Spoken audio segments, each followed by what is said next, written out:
All right, let's bring in Jerry Reese, nice enough to join us, the general manager of the Giants. He had 6 draft picks, starting with Evan Ingram from Ole Miss, a tight end with the 23rd pick of the first round. Jerry, it's Michael and Don. Thank you for coming on. How you doing? I'm doing great, guys. How you guys doing today? We're doing very well. Good. So a couple of days between the end of the draft and now. You've had time to think things over. So what's your feel on how you guys did? Obviously, it could take a couple of years before you grade a draft class, but how do you feel, Jerry? Yeah, we feel like we've got some good players in this draft. You know, picking 23rd is, when you're picking down that low, number one, it means you had a pretty good season. So you're going to get some players down there that probably not only high end of the draft, but you can still get some good players. And we feel like we got some good players where we were in the draft. And Evan Ingram was your first pick, 23rd overall, a tight end, certainly a position of need, Jerry. So what can Giant fans expect from him in 2017? Well, you're going to get a playmaker out of this guy. He's one of the fastest guys, at the combine, and right now he's probably second fastest player on our team behind Odell Beckham. So he's going to bring a lot of speed. He's dangerous with the ball in his hand, and our coaches and our personnel guys felt this guy could really be a weapon in our offense. Another guy to give us some speed down the middle of the field. So guys, those safeties can't lean over to Odell or to Brandon Marshall or some of those kind of guys. And you still got, Shepard's a quick guy in the slot. So we got a big guy, we got a slot guy, we got a blocking tight end, we got a fast tight end, we got a fast receiver. So we got some weapons out there for Eli to deal with. Jerry, a couple of more questions on Ingram. He doesn't seem like he's the prototypical tight end. It might be tight end in name only. We had him on. He's a delightful kid. Mm-hmm. And he said, listen, I'm willing to stick my nose in there and block, but how far is he from being a real quote-unquote tight end? Well, these days, coming out of college, it's rare now that you see, what we call tight ends, with Y-type tight end, end of the line tight end. Most guys in college offenses now are in this kind of mode, bigger guys, bigger receiver types. But this guy, he does block on the perimeter. We think, we see him pin defensive ends. But he's not going to, I said to some guys earlier, he's not going to be like Howard Cross, can take a defensive end and take him off the field. He's not going to be one of those guys.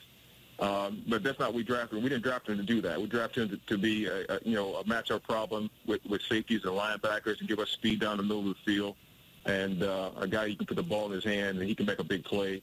So we think he's a great addition to our receiver pool. Jerry, if you look at you've made these draft picks, you always lean toward kids that were leaders, and this kid was a captain on Ole Miss's team. Why is that important to the organization? Does it tell you about the kid's responsibility level?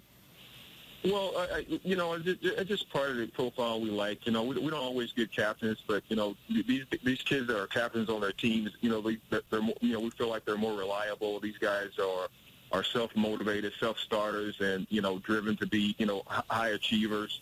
So we kind of like that profile, but we don't always get that in our draft picks. But that's something that we do like. All right, tell us about the second-round pick, Tomlinson.